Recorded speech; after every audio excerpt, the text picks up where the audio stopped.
Public transport নিয়ে আপনি শুরুতে একটু বলছিলেন তারেক রহমান বাসে চড়ে কি চড়ে না। দেখেন, আমি ব্যক্তিগতভাবে এর আগে বহুবার বলেছি, চড়েন তো, লন্ডনে চড়েন। হ্যাঁ ওইটাই বলছি যে ব্যক্তিগতভাবে আমি বারবার এই কথাটা বলেছি যে বাংলাদেশে প্রজাতন্ত্রের কর্মচারী যারা আছেন এবং যারা নির্বাচিত প্রতিনিধি ইউনিয়ন পরিষদ থেকে একেবারে এমপি মন্ত্রী পর্যন্ত, আপনারা যারা ইউরোপে স্টুডেন্ট ভিসায় ইচ্ছুক তারা যোগাযোগ করতে পারেন ফ্লাইসেঞ্জেনের সাথে।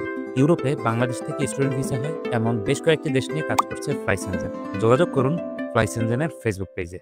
তাদেরকে আপনার আইন করে সরকারি সেবা নেবার জন্য বাধ্যতামূলক করে দিতে হবে। তাদের সবাইকে হলেও না বাংলাদেশের এভার কেয়ারে সে যেতে পারবে না, ইউনাইটেড যেতে পারবে না, বাংলাদেশে সে রাষ্ট্রের দেয়া বাসে চড়তে হবে, বাংলাদেশে তার ছেলে মেয়েদেরকে বাংলা মিডিয়াম সরকারি স্কুলে পড়তে হবে।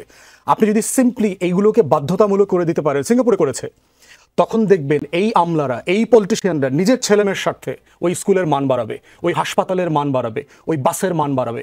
কিন্তু যতদিন পর্যন্ত দেখবেন যে বিদেশে পড়াটাকে একটা প্রেস্টিজিয়াস বিষয় তুলে ধরা হয়, বিদেশের হাসপাতালে মরতে গেলেও তারা গর্বিত বোধ করেন যে তারা মরার আগে শেষ নিঃশ্বাসটা আপনার মাউন্ট এলিজাবেথে ছেড়েছেন। বাংলাদেশের বাতাস এত দূষিত যে শেষ নিঃশ্বাসটাও এখানে ছাড়তে পারেন নাই, তার এত কপাল খারাপ ছিল।